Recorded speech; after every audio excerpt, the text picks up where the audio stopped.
My fiancée said, "My secret? I've been testing you this whole time to see if you're marriage material." After 3 years together, I responded, "How'd I do?" She said, "You failed." I replied, "Good thing I've been testing you too."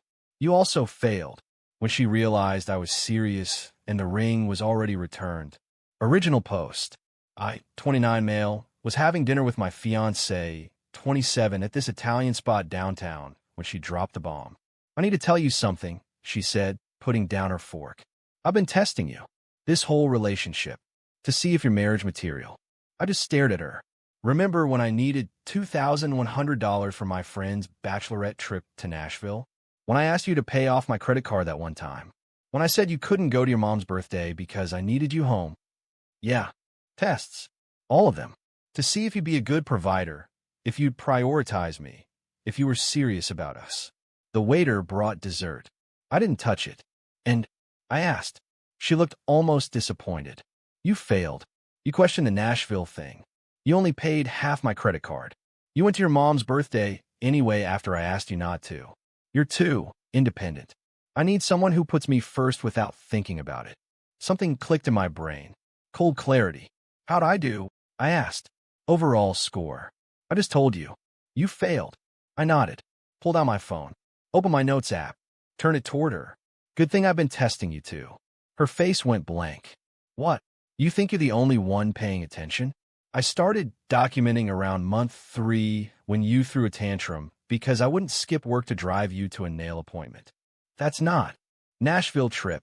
You wanted me to fund your friend's party while you had $3,800 in your savings account.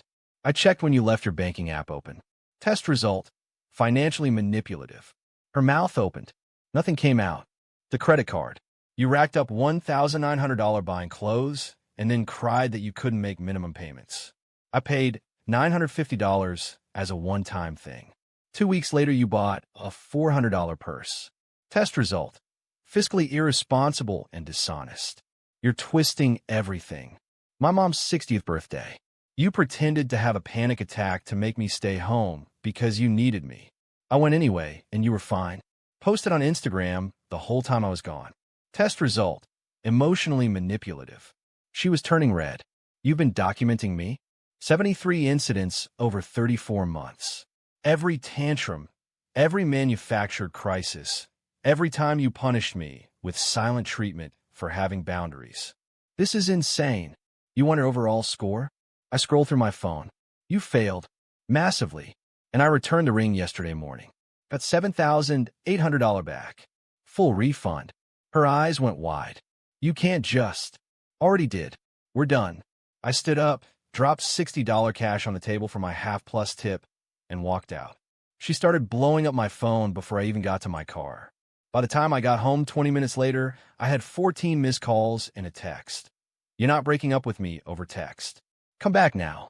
I replied, "Wasn't over text. Was over dinner. Bye." Then I started moving. See, we didn't live together, thank God. But she had a key to my place, some stuff here, access to my Netflix, Spotify, HBO. Time to fix that. 11:47 p.m. Call my buddy who's a locksmith. "Owe me a favor. Can you come by tomorrow morning?" Emergency situation. Cheating. Worse. Emotional manipulation disguised as relationship tests. "Bro, I'll be there at 7 a.m. 11:53 p.m. Changed every password she had.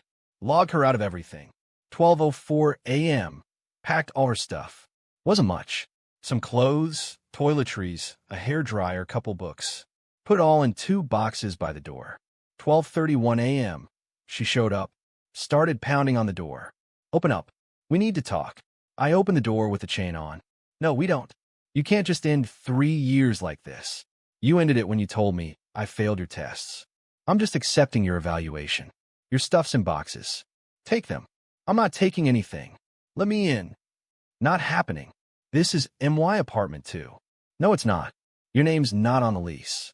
Never was. You have a key I gave you, which doesn't make it your legal residence. Her face twisted. You're being abusive.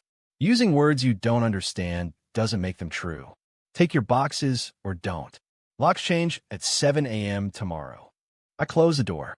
She screamed outside for another 15 minutes before leaving. Didn't take the boxes. Update 1. Locksmith showed up at 7:03 a.m. Had new locks installed by 7:41 a.m. Cost me $280. Worth every penny. She started texting from different numbers when I blocked her. You're going to regret this. I can't believe you'd throw away what we had. My mom wants to talk to you. This is so immature.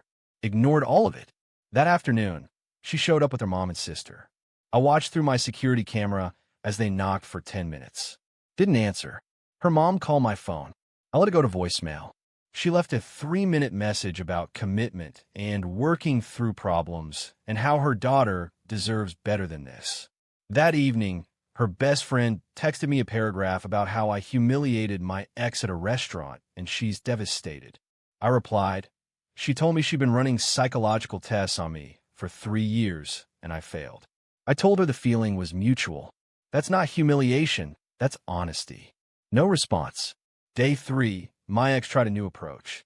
Showed up at my work. My office has security. She told the front desk she was my fiancée and needed to give me something urgent.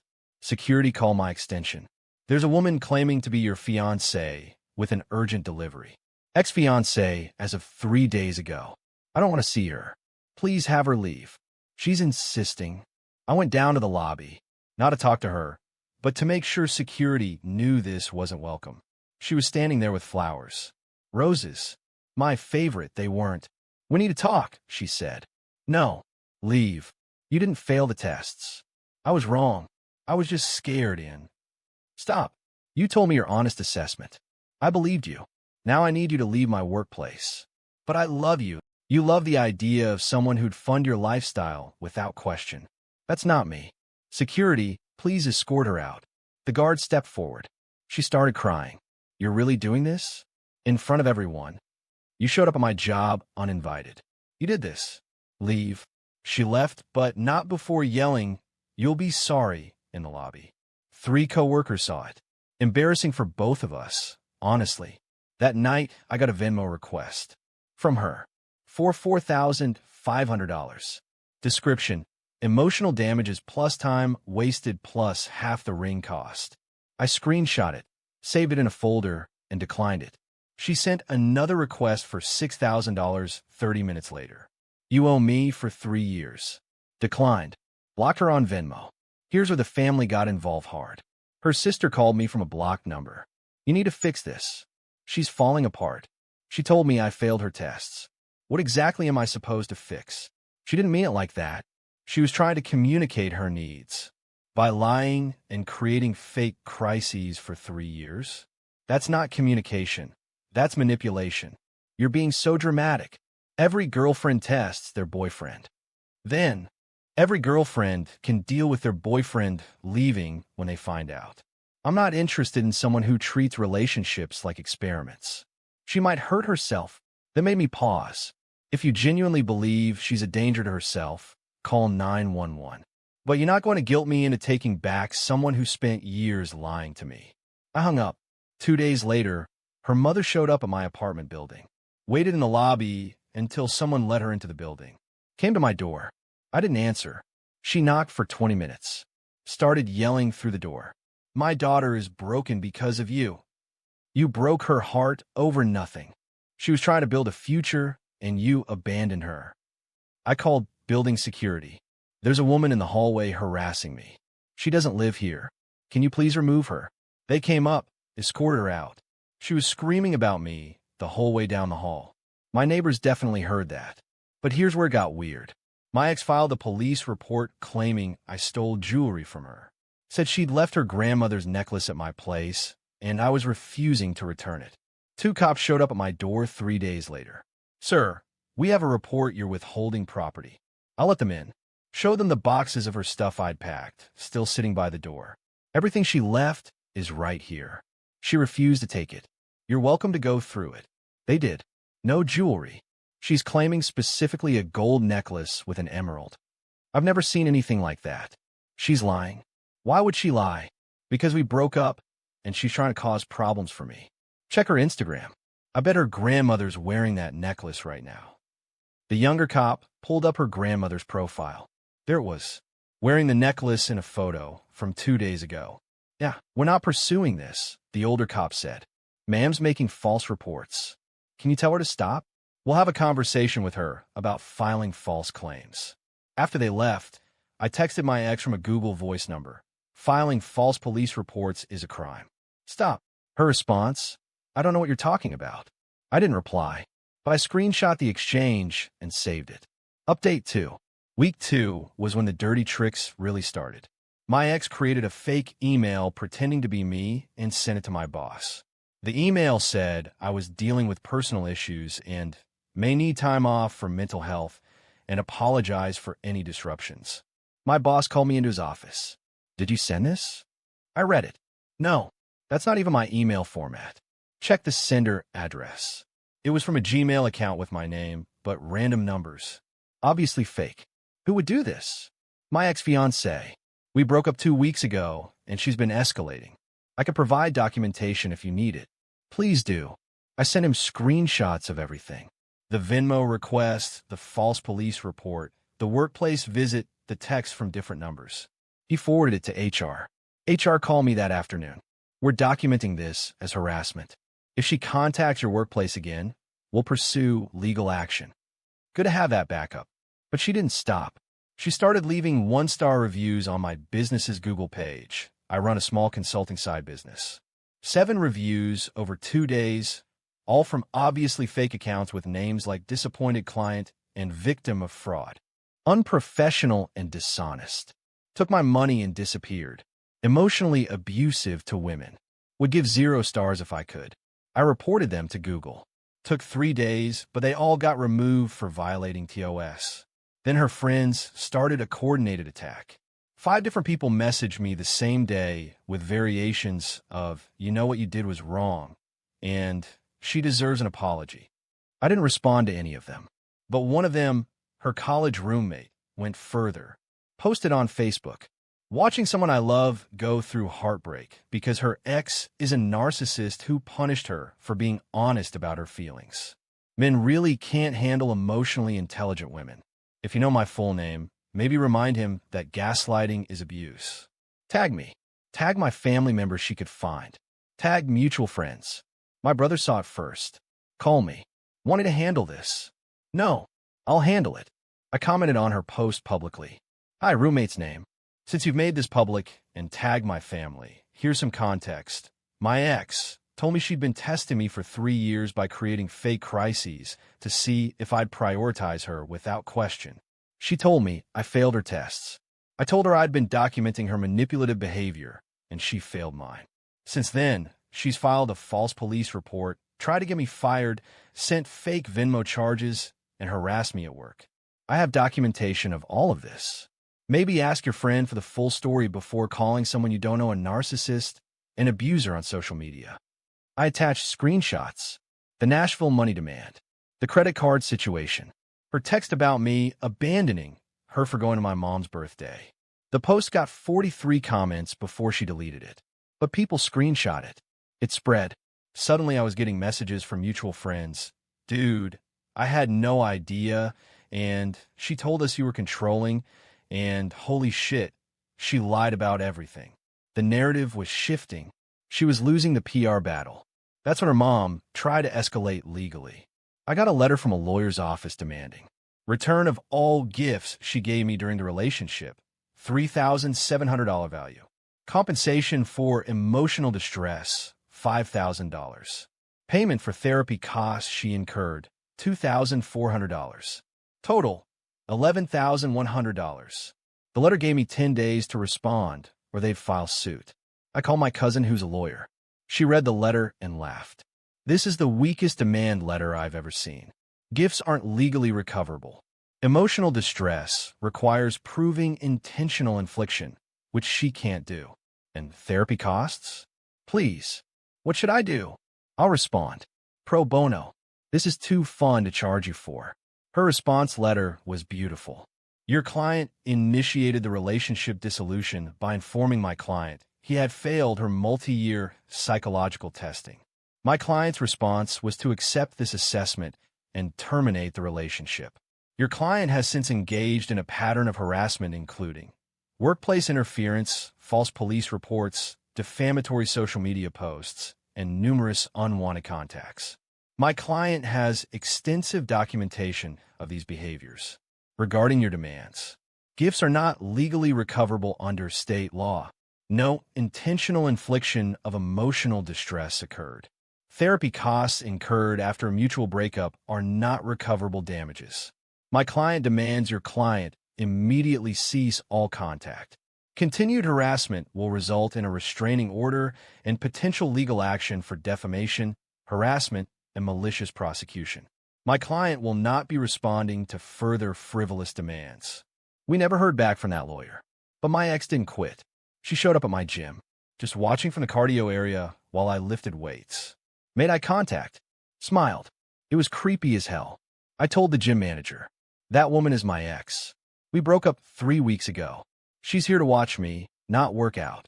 Unless she approaches you or causes a scene, I can't ask her to leave. She's a paying member. She joined yesterday, specifically to follow me here. I understand, but legally my hands are tied." I finished my workout and left. Joined a different gym the next day. $89 to break my contract. Worth it. But she found the new gym. I don't know how. Showed up there 3 days later. I walked out mid-workout, went straight to management. I have a stalker. My ex-girlfriend has now followed me to 2 gyms. I'm canceling my membership, and I need you to ban her from this location. We can't ban someone who hasn't broken rules here. She's stalking me. You need to get a restraining order.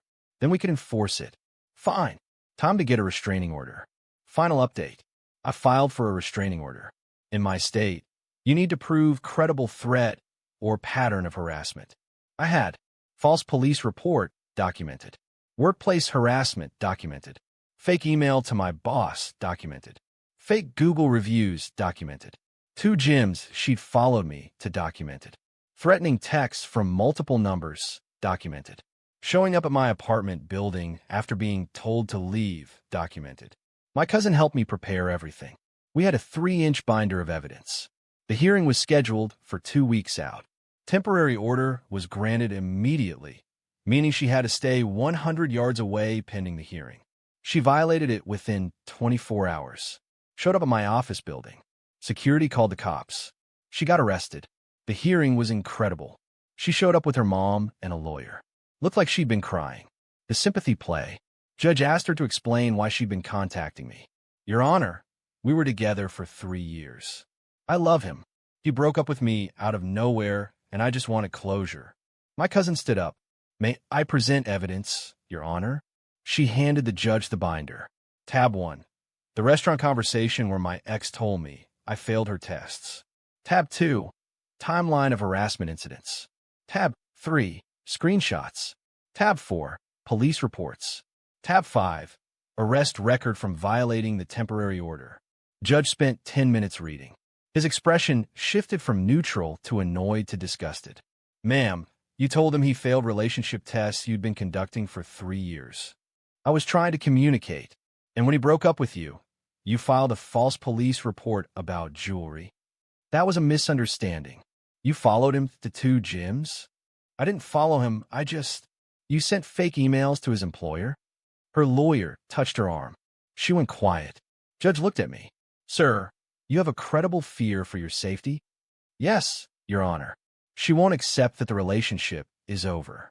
She's contacted me through multiple channels after being asked to stop. She's interfered with my employment. She's followed me to multiple locations. I don't know what she'll do next. Restraining order granted. 2 years. No contact, direct or indirect. 500-yard distance. Violation will result in arrest and criminal charges. He turned to her. "Ma'am, you need to move on.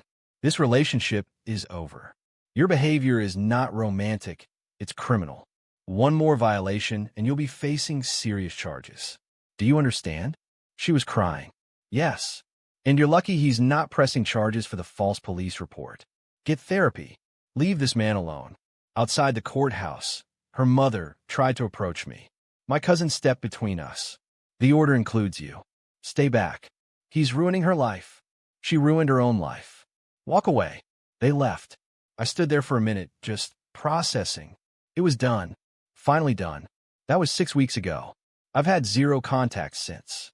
The restraining order scared her straight, apparently.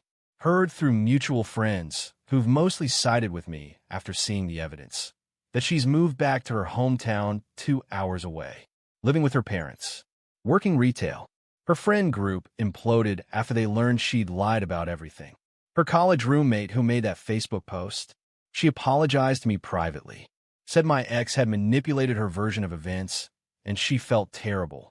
The lawyer her mom hired, he withdrew from representing her after seeing the evidence. Apparently told her she was lucky I wasn't countersuing for defamation. As for me, I'm doing okay. Better than okay. Actually, took that $7,800 ring refund and put it toward a down payment on a condo. My place now, completely mine. No shared keys, no unauthorized visitors, no looking over my shoulder.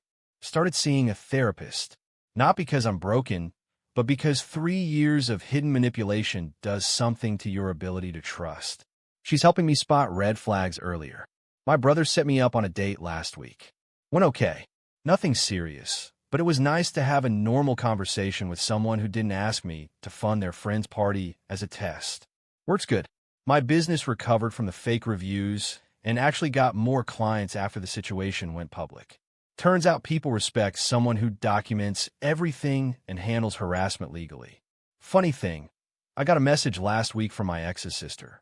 Not apologizing, just acknowledging. I didn't believe you at first. But watching her these past few weeks, seeing how she talks about you, the stuff she's saying now about teaching you a lesson, I get it. You weren't wrong. Sorry for the stuff I said. I didn't respond. Too little, too late. But it was validating. Learn some things through all this. Document everything. Those screenshots, those receipts, that timeline, it saved me legally and personally. When someone tells you who they are, believe them the first time. She told me I failed her tests. I should have just said, cool, and left right then. Don't set yourself on fire to keep someone else warm. Her version of love required me to have no boundaries. That's not love. Restraining orders exist for a reason. Don't hesitate to use legal tools when someone won't stop. The trash takes itself out. I didn't have to destroy her reputation or get revenge. She did it all herself by refusing to let go. That ring's the only thing I kept from the relationship. Not the ring itself. I returned it, but the receipt. Framed it and hung it in my home office as a reminder. $7,800 is a cheap price to pay for dodging a lifetime of manipulation. Best investment I ever made was getting that refund. To anyone in a similar situation, you're not crazy. If someone's testing you, they're not building a partnership, they're auditioning servants. Walk away. Document everything. Protect yourself. And if they tell you failed their tests, believe them. Then pass the real test by leaving. I'm done being tested. Time to find someone who just wants to be with me. No experiments required. Cool? Cool.